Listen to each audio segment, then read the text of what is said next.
எல்லோருக்கும் எல்லாம் வளமும் புகழும் செல்வமும் கிடைக்க வேண்டும் என்று எல்லாம் வல்ல இறைவனை வேண்டி வணங்கி உங்கள் அபிமானமான ஜோதிடர் KM ரவிக்குமாரின் அன்பு வணக்கங்கள். ரிஷப ராசி நேயர்களே, உங்களை பற்றி இக்காணொளி மூலமாக மிக எளிமையான முறையில் காண்கிருக்கின்றோம். முதல் முறையாக வீடியோவை பார்க்குறவங்க சப்ஸ்கிரைப் பண்ணிக்கிட்டு ஆல் பெல் பட்டன் அழுத்தி ஆல் ஆப்ஷன் கொடுத்துக்கங்க. ரிஷப ராசி நேயர்களே, கிருத்திகை 2, 3, 4ஆம் பாதங்களிலும் பரணி மிருகசீரிஷம் 1, 2ஆம் பாதங்களுக்குரியவர்கள் தான் ரிஷப ராசி நேயர்கள். ரிஷபம் என்றால் சுக்கிரன் அதிபதி, சுக்கிரன் ஆட்சி செய்யும் இடம்.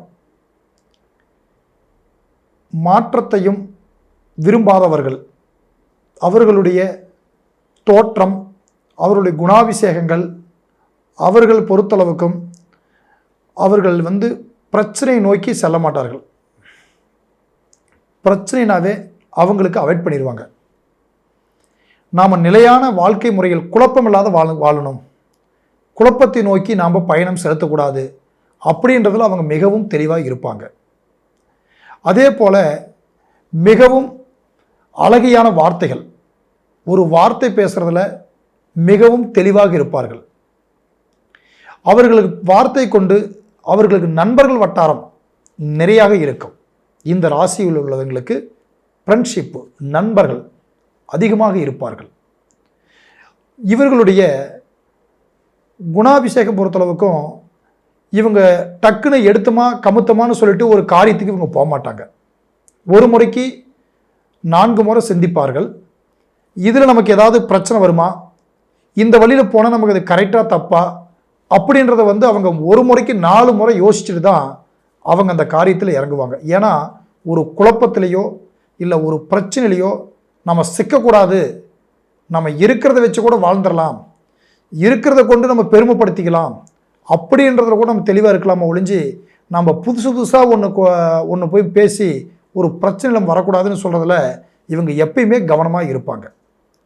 அதே போல் இவர்களுக்கு இடத்துல நம்பி நீங்கள் ஒரு வார்த்தை சொல்லிட்டீங்க அப்படின்னா, அதாவது இந்த ஒரு ரகசியமான வார்த்தைகள், இதை மனசில் வச்சுக்காப்பான்னு சொல்லிட்டிங்கன்னா அவ்வளவு சீக்கிரத்தை எடுத்துகிட்டு போய் ஒரு இடத்துல இவங்க வெளிப்படுத்த மாட்டாங்க. ரகசியத்தை காற்பதில் இவங்க மிகவும் தெளிவானவர்களாக இருப்பார்கள். ஏனால் அடுத்தவங்களை புண்படுத்தக்கூடாது, அடுத்தவங்களை நம்ம காயப்படுத்திடக்கூடாது, நாம் சொல்கிற வார்த்தைகள் எக்காரத்தை கொண்டு அடுத்தவங்க நம்மள ஒரு கேள்வி கேட்டக்கூடாது அப்படிங்கிறதுல மட்டும் இவங்க மிகவும் தெளிவாக இருக்கக்கூடியவர்கள் தான் இந்த ராசிக்காரர்கள். சுக்கிர பகவானுடைய ஆதிக்கம் செலுத்தும் ராசி. சுக்கிர பகவான் அதாவது கலைமுகம் படைத்தவர்கள். இவங்களுடைய கலைமுகமாக இருக்கும். இவங்க பேசும்போதே அடுத்தவங்களை ஊக்கப்படுத்துவாங்க. நீங்கள் இதை பற்றி கவலைப்படாதீங்க, ஒரு பிரச்சனை கொண்டு போய் இவங்ககிட்ட சொன்னால் எப்படி சொல்லுவாங்கன்னா, கவலைப்படாதப்பா, உடுப்பா, இதை பற்றி என்ன இருக்கிறது, நீ தைரியமாக இரு, இதெல்லாம் ஒரு பெரிய பிரச்சனை இல்லை அப்படின்னு ஒரு ஊக்கம் கொடுக்கக்கூடியவர்களாக தான் இவர்கள் இருப்பார்கள். இவர்கள் அவ்வளோ சீக்கிரம் இவங்க குறை சொல்ல மாட்டாங்க ஒருத்தர் மேலே. அடுத்தவங்க கிட்ட இருக்கிற குறைய கூட நியாயமாக பேசுவாங்க. இல்லை அவங்க சூழல் அப்படி, அவங்களுடைய சுச்சுவேஷன் இந்த மாதிரி இருக்கும் அப்படின்றதுல அவங்க எப்பயுமே பார்த்துட்டோம்னா அவங்க ஒரு தெளிவான ஒரு முடிவு இருக்கக்கூடியவங்க. அடுத்தவங்களை குறை சொல்லக்கூடவா அவங்களுக்கு மனசு வராது. அப்படிப்பட்டவங்க தான் இந்த ராசிக்காரர்கள். இந்த ராசிகள் இன்று 2025ஆம் ஆண்டு இறுதி பலன் நம்ம எப்படி இருக்குதுன்னு நம்ம காண்க இருக்கின்றோம்.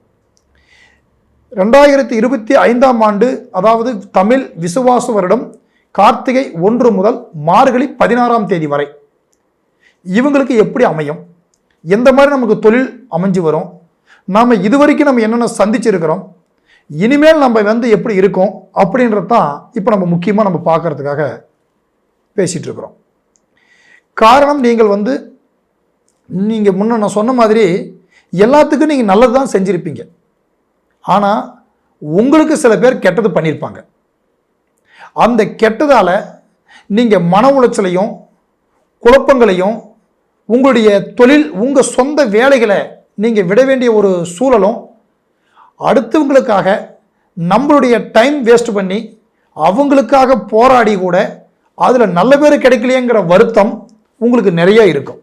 நீங்கள் நிறைய அந்த மாதிரி சந்திச்சிருப்பீங்க. அதே போல் உங்களுடைய ரிஷபராசிக்காரர்களுக்கு இன்று 11ஆம் இடத்தில் சனி பகவான் மீனத்தில் லாபஸ்தானத்தில் அமைந்திருக்கிறார். குரு பகவான் இந்த கார்த்திகை 20ஆம் தேதி வரை 3ஆம் இடத்தில் கடகத்தில் உச்சம் பெறுகிறார். இந்த ராசியை பொறுத்தளவுக்கும் நம்மளுடைய முயற்சிகளை திருவனையாக்கும் நேரம் என்று நம்ம சொல்லலாம். காரணம், சனி 3ஆம் பார்வையாக ரிஷப ராசியை பார்க்கிறார். இந்த ராசியை 3ஆம் பார்வையாக சனி பகவான் பார்வை என்பது ரிஷப ராசிகாரர்களுக்கு சனி கொடுப்பார், கெடுப்பவர் யாரும் இல்லை. ஏனால் சனி பகவான் தான் இவர்களுக்கு யோகக்காரர்கள். அப்படியேப்பட்ட சனி பார்வை 3ஆம் பார்வையாக இருக்கு. அதே போல இந்த ராசியில் இன்று நீங்கள் நீங்கள் எடுக்கக்கூடிய முயற்சிகளை வெற்றியாக்க முடியும். சற்று சிரமமாக தான் இருக்கும். ஆனால் அந்த சிரமத்தை நீங்கள் பெரிதுபடுத்தாமல் மனதில் நீங்கள் நினைத்ததை நீங்கள் நினைத்த நேரத்தில் உங்களுடைய வெளிப்பாடு தெளிவாக இருந்து நீங்கள் முயற்சி பண்ணணும். அப்படி முயற்சி செய்தீங்கன்னா உங்கள் காரியம் வெற்றியாக அமையும்.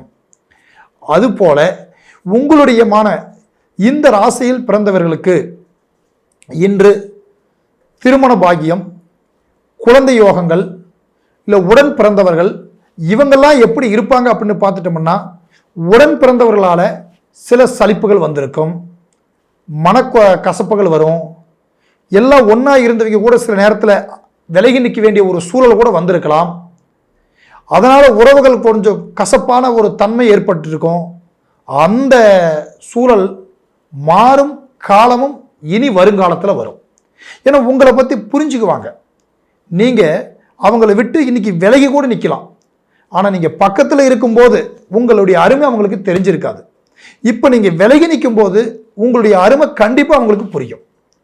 அப்போ அவங்களே புரிஞ்சுக்கிட்டு உங்களை தேடி வரும். உங்கள் உறவுகள் யாரெல்லாம் உங்களை விட்டு ஒதுங்கினாங்களோ அவங்க கண்டிப்பாக உங்களுக்கு தேடி வருவாங்க. வாழ்க்கைக்காக, திருமணத்துக்காக, திருமணத்துக்கு எதிர்பார்த்தவங்க திருமணம் ஆனவங்களை விட்டுருங்க. திருமணத்துக்காக இப்போ முயற்சி செய்கிறவங்க அவங்க மனதில் ஒருத்தரை நினைச்சிருக்கலாம், நாம் இந்த மாதிரி இடத்துல நம்ம ஒரு கல்யாணம் பண்ணலாமே, இந்த பொண்ணு அமைஞ்சா நமக்கு பரவாயில்லையே அப்படின்ற முறையில் அவங்களுடைய எதிர்பார்ப்புகள் கண்டிப்பாக இருந்திருக்கும். அது ரொம்ப ஒரு கேள்விக்குறியாகவே போயிட்டுருக்கோம். ஆனால் கேள்விக்குறியாக போயிட்டு இருந்தாலும் அதற்காக மனதில் அளவில் நீங்கள் வருத்தப்பட வேண்டியதில்லை. உங்களுக்கு நல்ல மனைவியும் அருமையான எதிர்காலமும் அமையும் நேரம் உங்களுக்கு உண்டு. ஏனால் இந்த ராசிக்கு அதிபதியானவர் சுக்கிர பகவான். சுக்கிரன் பகவான் தான் ஒருத்தருடைய வாழ்க்கையில திருமணத்தை பற்றி முடிவெடுக்கக்கூடியவர். முடிவு அவர்கிட்ட தான் இருக்கிறது. அவர் தான் அமைச்சு கொடுக்கிறவர். அப்போ உங்களுடைய அதிபதியே சுக்கிர பகவான் என்றதுனால உங்களை பொறுத்தளவிற்கும் உங்களுக்கு மனைவினால யோகம் உண்டு. ஆரம்பம் சில கசப்புகளும் சங்கடங்களும், திருமணம் தாமதமாக முடிஞ்சிருச்சோ, இல்லை நம்ம எதிர்பார்த்த மாதிரி அமைக்க முடியலையே, இன்னும் நமக்கு தள்ளி போயிட்டு இருக்குதே அப்படின்னு வருத்தப்படுறவங்களுக்கு எல்லாமே கூட மனைவினால யோகம் உண்டு. நல்ல பலன்கள் கண்டிப்பாக அவர்களுக்கு நிச்சயம் கிடைக்கும். அதை பற்றி நீங்கள் கவலைப்படாதீர்கள். உங்களுடைய டைமுக்கு இப்போ பார்த்துட்டிங்கன்னா, இப்போ நீங்கள் ஒரு இடத்துல ஒரு தொழில் செய்கிறவங்களா இருந்தால் கூட, ஒரு நிறுவனத்தில் நீங்கள் தொழில் செய்கிறீங்க அப்படின்னு பார்க்கும்போது அந்த நிறுவனத்தில் நீங்கள் எவ்வளவு கஷ்டப்பட்டிருந்தாலும் உங்களை இப்போ புரிஞ்சுக்கிற நேரம் இல்லை. உங்களை அவங்க பாராட்டுறாங்களோ இல்லையோ, ஆனால் குறை சொல்லாமல் இருந்தால் போதுமே, நம்மளை குற்றம் கண்டுபிடிக்காமல் இருந்தால் போதுமே அப்படின்னுங்கிற ஒரு மனக்குழப்பம் இப்போ உங்களுக்கு இருக்கும். அந்த மனத்தாழ்வு பயம் உங்களுக்கு இனிமேல் வேண்டாம். ஏன்னா யாரெல்லாம் உங்களை குறை சொன்னாங்களோ அவங்களே உங்களை பாராட்டும் காலம் கண்டிப்பாக வரும். யாரெல்லாம் உங்களை காயப்படுத்த நினைச்சாங்களோ அவங்க கண்டிப்பாக இதில் உங்ககிட்ட பார்த்தீங்கன்னா அந்த எண்ணங்கள் மாறி, அதை நம்ம இவரை குறை சொல்லிவிட்டோமா அப்படிங்கிற ஒரு எண்ணங்கள் கண்டிப்பாக அவங்களுக்கு வரும். நீங்கள் உங்களுடைய டைமில் அடுத்தபடி பார்க்கும்போது நீங்கள் ஒரு சொந்தமாக ஒரு பிஸ்னஸ் பண்ணுறீங்க, சொந்தமாக நம்ம ஒரு வியாபாரம் கடை வச்சுருக்கிறோம், இல்லை நம்ம ஒரு நிறுவனம் வச்சு நடத்துகிறோம், இல்லை அடுத்தபடியாக பார்க்கும்போது இந்த துறையில் ஒரு தொழில் நம்ம ஏதாவது ஒன்று முக்கியமாக நம்ம ஒரு 10 பேருக்கு வேலை கொடுக்குற முதலாளியாக நம்ம இருக்கிறோம்னா, உங்ககிட்ட வேலை செய்கிறவங்களாலையும் சரியான நேரத்துக்கு ஆட்கள் வரல, சரியான நேரத்துக்கு நமக்கு ஒத்துழைப்பு கொடுக்கல, இப்படிப்பட்டவங்களால வந்து அதாவது வேலைக்கு வரவங்க மாறி மாறி போயிடுவாங்க. டக்குன்னு கொஞ்ச நாள் பார்த்தீங்கன்னா உங்ககிட்ட அதிகமாக வந்துட்டு இருப்பாங்க. சில நேரத்தில் பார்த்தா எல்லாரும் விலகி நிற்பாங்க. அதற்காக நீங்கள் கலங்க வேண்டாம். உங்களுடைய டைமுக்கு எப்போ உங்களுக்கு வந்து இந்த பலன் இந்த 2025ஆம் ஆண்டு முடியறதுக்குள்ள இந்த சூழல் உங்களுக்கு மாறும். நீங்கள் தொழில் நடத்துபவர்களால் ஒரு தொழில் சொந்தமாக நீங்கள் ஒரு பிஸ்னஸ் பண்ணிட்டு இருக்கிறீங்க அப்படின்னா அந்த பிஸ்னஸில் எந்த அளவுக்கு நீங்கள் நெருக்கடிகளை நீங்கள் சந்தித்திருக்கிறீர்களோ அந்த நெருக்கடி அப்படியே உங்களுக்கு மாறக்கூடிய ஒரு டைம் என்பது உங்களுக்கு வந்துருச்சு. இந்த ரிஷப ராசிக்காரர்கள் கூடுமான வரைக்கும் பூமி வாங்கணும், மண் வாங்கணும் அப்படின்ற அதிர்ஷ்டம் உங்களுக்கு வரப்போகிறது. அதாவது உங்களுக்கு ஒரு அற்புதமான ஒரு வாய்ப்பு வரும். வீடே கட்டலை அப்படிங்கிற இருக்கிறவங்களுக்கு ஒரு வீடு கட்டும் யோகம் வரக்கூடிய ஒரு டைமாக இருக்கு. காரணம், உங்களுடைய 4ஆம் அதிபதி சூரிய பகவான், நிலம், வாகனம், பூமி ஸ்தானாதிபதி என்று சொல்லக்கூடிய சூரிய பகவான் இன்று உங்கள் ராசிக்கு கார்த்திகை தொடக்கத்தில் அவர் வந்து விருச்சிகத்தில் அமைகிறார். குரு பார்வை அவர் பெறுகிறார். அதனால உங்களுக்கு நிலம், வாகனம், பூமி சம்பந்தப்பட்ட எந்த பிரச்சனை இருந்தாலும் உங்களை விட்டு விலகும்.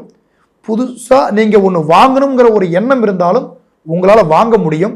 அதற்காக நீங்கள் அதே போல நீங்கள் நினைக்கலாம், எனக்கு ஏற்கனவே கடன் பிரச்சனை இருக்குதுங்க, ஏற்கனவே சிரமத்தில் இருக்கிறேன், நான் எங்கெங்கே வாங்க முடியும்னு நினைக்காதீங்க.